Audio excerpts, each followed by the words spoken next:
নমস্কার, শুরু করছি আজকের আলোচনা। শ্রীমা সম্বন্ধে ঠাকুর গোলাপ মাকে বলেছিলেন, এবার রূপ ঢেকে এসেছে। শ্রীমায়ের অনন্ত আন্তর্মহিমা লোকচক্ষুর অন্তরালে থেকে যাবার প্রভূত সম্ভাবনা ছিল বলেই হয়তো ঠাকুর মায়ের সম্বন্ধে রহস্য করে বলতেন, ছাই চাপা বেড়াল। যেরূপ শ্রীমা ঢেকে এসেছিলেন, সেরূপ তাঁর ব্যক্তিত্বের অবিনাশী ঐশ্বর্য বলে নষ্ট হয়ে তো আর যেতে পারেনি। সেরূপ তাঁর অন্তরে অনুপ্রবিষ্ট হয়ে সৃষ্টি করেছিল এমন একখানি মন, যা নিখিল সৌন্দর্যে অননুকরণীয়, আভিজাত্যে সত্যি অতুলনীয়। পূর্ণতার এমন একখানি শান্ত, শাশ্বত, নম্র, সুন্দর প্রকাশ যে ধূলির ধরায় সম্ভব, তা শ্রীমায়ের অনার্বিভাবে অকল্পনীয়ই থেকে যেত। তাই ঠাকুরকে মায়ের স্বরূপ প্রকাশে ধর্মতৎপর হয়েও তাঁকে ছাই চাপা বেড়াল বলতে হয়েছে। এই ছাই চাপা বেড়ালের মহিমা ধ্যান করে স্তম্ভিত হয়ে মহাপুরুষগণ যা অল্প বিস্তর ব্যক্ত করেছেন, তার সামান্যাংশ স্বামীজির ও স্বামী প্রেমানন্দের উক্তিতে আমরা পেয়েছি।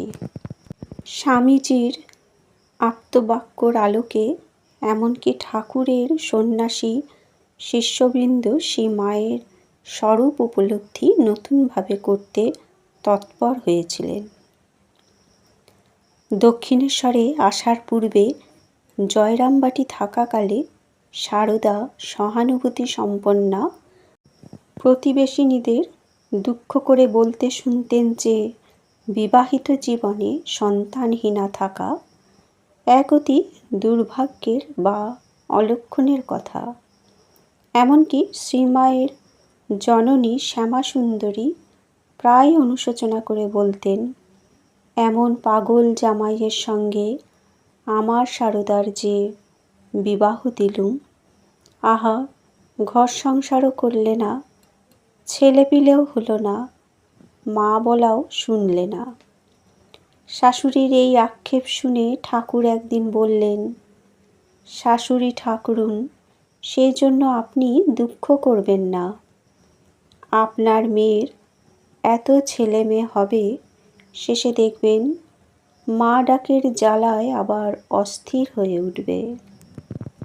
এসব কথা হামেশা শুনতে শুনতে নিজ মনে কী ভাব উদিত হয়েছিল সে সম্বন্ধে শ্রীমা বলেছেন, মেয়েদের কাছে কামার পুকুরে আর এখানেও খালি শুনতুম, ছেলের মা না হলে কোনো কাজই সে মেয়ে মানুষ করতে পারে না।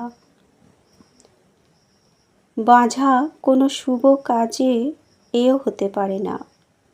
আমি তখন ছেলে মানুষ ছিলুম। ওই সব কথা শুনতে শুনতে আমার মনে দুঃখ হতো, তাই তো একটা ছেলেও আমার হবে না।